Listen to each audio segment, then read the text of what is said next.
Mina räägin teile loo, mis kannab pealkirja Kuidas vaigistada tüütut aktivisti.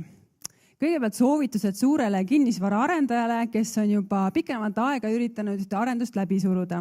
Esiteks, vali endale rünnatav objekt, see tüütu aktivist, kes julgeb sõna võtta, kritiseerida su plaane, enda väitel esindab ka avalikku huvi.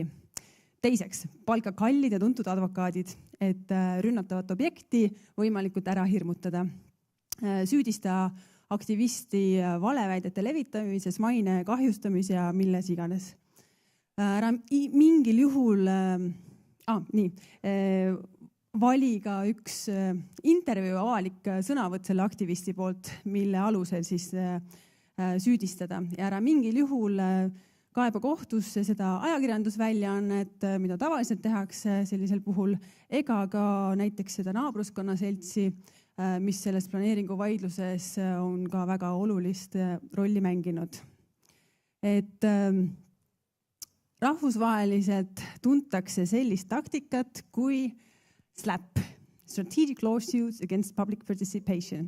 Eestikeelse vastu andis sellele vabaühenduste Siim Tuisk, see on LÄTAK, ehk legaalne ähvardamine takistamaks avalikkuse kaasamist. Kui te Wikipeediast vaatate seda seletust, seal on näha, et valdavalt Ameerikas, Kanadas levinud taktika, kuidas suurkorporatsioonid näiteks keskkonnaaktiviste vaigistavad. Ja eesmärk ongi kurnata ühte inimest, selle kaudu kõik teised eemale peletada ja niimoodi suunata siis selle tüütu aktivisti energia selle plaani kritiseerimiselt hoopis mujale, ehk kohtuasja ka ellujäämisele. Wikipeedias on üleval ka minu juhtum, kus ma siis olin süüdistatava rollis.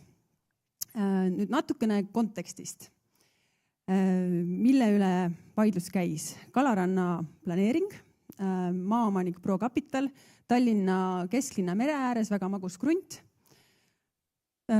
Kortermajade arendus, 400 korterit, esialgu ka jahisadam ja vaidlus kestis ka Tallinna kohta äärmiselt pikalt, üle 12 aasta, kogu see planeeringumenetlus. Tekitas enneolematult suurt avalikku huvi, enneolematult palju arutelusid, alternatiivlahenduste pakkumisi, igasuguseid läbirääkimisi, kirjavahetust. Juhtrolli selles vaidluses viimase 4-5 aasta jooksul võttis siis kohalik piirkonnaselts, Telliskiviselts, kus ka mina liige olen.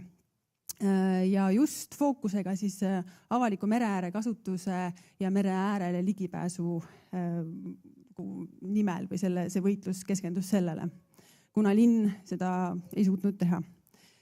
Mina seltsi aktiivse liikmena ja urbanistina, kes oli aastanud selle Tallinnaste eest väga hästi hoitud saladuse, et Tallinn tegelikult on merelinn, pühendasingi ennast ka sellesse saagasse. Seal Kalarannas koristasin, korraldasin sauna, rannapidusid, igasuguseid muid üritusi ja tõstsin üldse teadlikkust, et meil kesklinnas on selline koht olemas. Ja nüüd, kuidas see kohtuasi algas üldse, oli üks imeline novembripäev, 1,5 aastat tagasi, kui mina mõnulesin tšakramassaažis. Kõik kanalid said avatud. Sellel ajal ma mõtlesin, et kuhu ma kogu selle uue energia nüüd suunan. Paar plaani sai välja mõeldud ja siis pärast vaatan, et telefonis 5 vastamata kõnet samalt numbrilt. Helistan tagasi, ajakirjanik küsib, kuidas kommenteerite, et ProCapital kaebas teid täna kohtusse. Ütles, et ma ei oska veel midagi kommenteerida, et huvitav uudis küll, aitäh teatamast, et kommenteerin siis, kui olen asjaoludega kursis. Et võttis jalad värisema küll. Samas see ei tulnud mulle üllatusena, sellepärast, et juba paar kuud varem olin ma ProCapitali kallitelt tuntud advokaatidelt saanud ähvarduskirju. Et kuule, sa levitad valeväiteid, palun vabanda avalikult selles kirjatüübis seal kohtades ja niimoodi ja naamoodi. Kõik oli ette kirjutatud ja kata meie kulud ka veel. Selle vaidluse aluseks need tsitaadid olid sellest artiklist pärit Baltic Timesile augustikuus antud intervjuu inglise keeles. Ja see intervjuu andmise aeg oligi suvine, niisugune seal samas mere ääres, lained loksuvad, mina olen puhkuselainel, aju eriti ei tööta. Ja ma tegin ühe ränga vea. Ma ei palunud ajakirjanikul seda, et mida ma tavaliselt alati teen. Palun kooskõlastage minuga artikkel enne selle avaldamist. Mõtlesin, et kes seda ikka augustis loeb, las ta olla. Niikuinii keegi ei pane tähele. Eksisin rängalt. Ma ei kujutanudki ette, et mõni kuu hiljem ma vastutan sõna otseses mõttes iga oma keharakuga kõikide nende linti võetud sõnade, nende ööde ja muude asjade eest ning pean sealt vahelt tegema, et kas see on faktiväide või see on väärtushinnang. Ehk kas ma ütlesin, et nii on või mulle tundub, et nii on. Ja hoolimata sellest, et ma tõestasin lindistuse põhjal ära, et see ajakirjanik eksis või tõlgendas valesti mõnda seda vaidlusalust tsitaati, siis ikkagi sain ma selle kohtukutse. Ja seda arusaamatumal põhjusel, et samal ajal oli siis planeeringuvaidlusesse põhipool piirkonnaselts ja linnavalitsus saavutanud kokkulepped juba ammu oodatud muudatuste osas just selle avaliku liivaranna säilimise ja mereäärde ligipääsude osas. Tagantjärele mõeldes tajusin seda, et eks kuigi ma püüdsin välja paista väga tugev, igapäevane töö ja elu ju jätkus selle kõrval, siis tegelikult olin ma suht närvivapustuse äärel. Et tööalastes esinemistes kogesin mälukaotusi, mida mul väga tihti ei juhtu. Ja tegelikult ma ei julgenud alguses ka oma Facebooki seinale mitte midagi postitada. Kogu aeg oli selline, et keegi jälgib mind, selline vastik tunne. Aga samal ajal ma kogesin metsikut toetust nii avaliku oma võitluskaaslaste poole pealt, oma tuttavate poole pealt, kellega me hakkasime siis ründetaktikat paika panema. Tasuta kommunikatsiooniabi pakuti mulle, Vabaühenduste Liit pärjas ja motiveeris mind missiooniinimese tiitliga. Ajakirjanikud muidugi helistasid kogu aeg, tundsid huvi, et mis toimub. Inimesed helistasid ja pakkusid ka kohtukulude kinnimaksmist ja mida kõike veel. Et kõik see toetus jälle tõstis mu jalule, taastas eneseusu ja terve mõistuse. Kui 4 kuud oli kestnud see vaidlus, mis tõesti iga päev minu elu mõjutas, ma pidin iga päev sellega tegelema, siis toimus ootamatu pööre. Kohtuistung oli välja kuulutatud, 1,5 kuud oli selleni jäänud, aga ProCapitali advokaat soovis kompromissi. Mina tundsin jälle, et kurat, minu plaanid on jälle rikutud, sellepärast et selleks ajaks ma olin nii üles köetud. Ma olin selles nii sees, mul oli suured plaanid hakata lätakit üle Euroopa sõna selle kohta levitama, teha rahvusvaheline korjanduskampaania kohtukulude katteks ja üldse, et seda alatut taktikat ennetada nii Eestis kui ka laiemalt.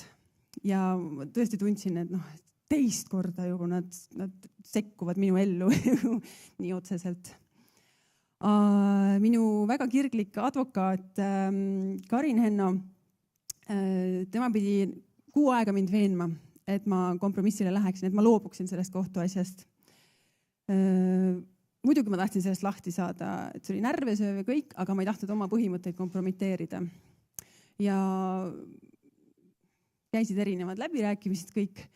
Otsustavaks lõpuks sai minu isa väga lühike ütlus, tavaliselt ma ei kuula oma isa, seekord see mõjus, ta ütles tütreke, kohtuasi on igatahes negatiivne, vahet pole kummal poole sa oled.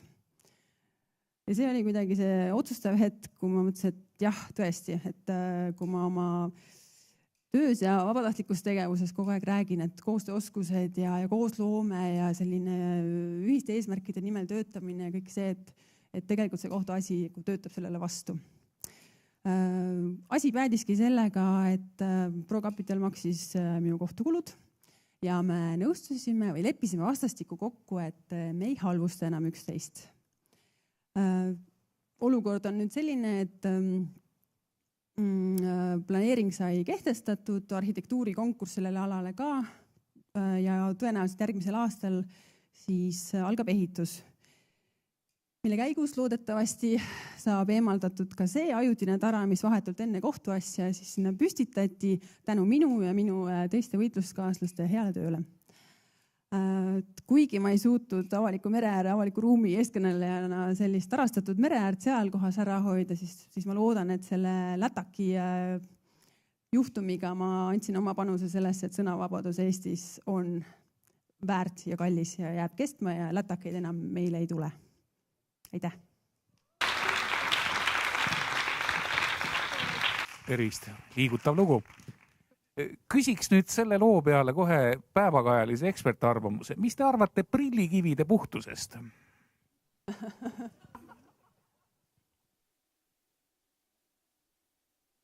Siin peab kogu aeg vastama alati. Mulle tundub, et ei ole eriti teema. Tere õhtust, minu nimi Indrek. Mu küsimus puudutab seda teemat, et kust jookseb see piir, kus kodanikuaktivism on kodanike ja linnaruumi jaoks hea ja kus on juba see ala, kus põhimõtteliselt ollakse kõige vastu, ehk siis kas ütleme rannaala planeering on teie silmis võrreldav mingi paju kaitsmisega ja kõik need, mis siin viimaste aastate jooksul toimunud on, ehk siis kus see nagu hea piir teie silmis jookseb? Aitäh!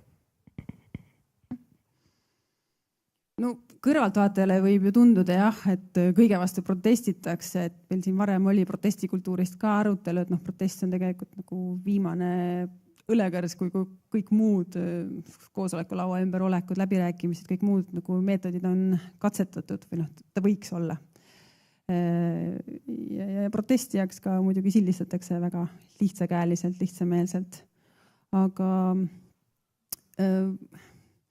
mul on raske teiste eest rääkida, ma saan rääkida selle nimel, et miks mina mereäärt ja üldse avaliku ruumi kirglikult kaitsen. See on väga paljuski ka linnavalitsuse töö tegelikult ja tegemata töö, aga minu jaoks mereäär kujutab umbes samasugust vabadust või väärtust nagu on Eesti iseseisvus, et seda on väga peenetundeliselt vaja hoida ja arendada ja väärtustada, et Tallinna kontekstis on see nii vähe taibatud väärtus, ütleme nii. Väga ei vastanud sellele küsimusele tegelikult. Kas vastus oli piisav? Vastus oli, et ei olnud. Mind huvitaks see, et kus see läbikukkumine siis nüüd oli, et mulle tundub nagu rohkem edulugu, arvestades seda tausta ja kõike, mis alguses oli ja mis saavutatud sai.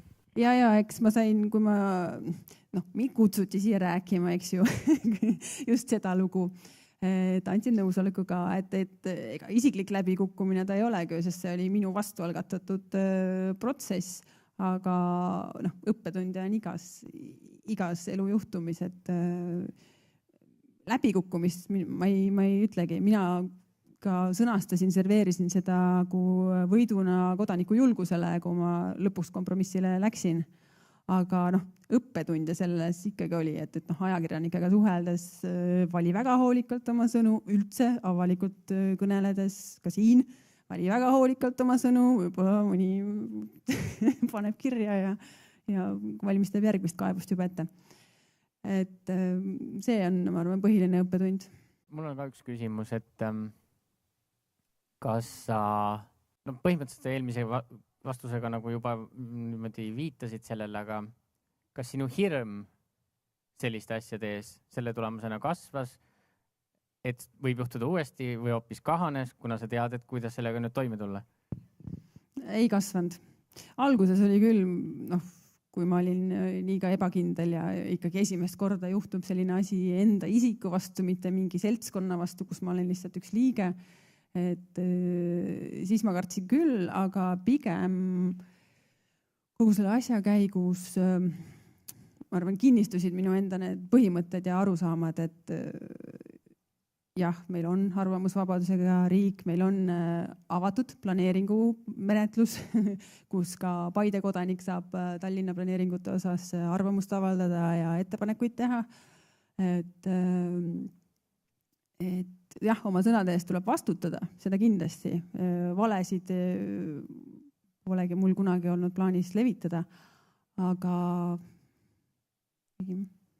eks kriitikatalumist peab ka olema või et see, kui ma aktiivselt arvan midagi ja räägin ja võtan sõna ja võib-olla valgustan asjades, millest igaüks aru ei saa, sest planeeringu dokumendid on kuradima keerulised asjad, siis ma pean sellega arvestama, et mul on ka tugevaid kriitikuid seal vastas või neid, kes ütlevad, et ja, mis iganes, sina mingi autode vihkaja.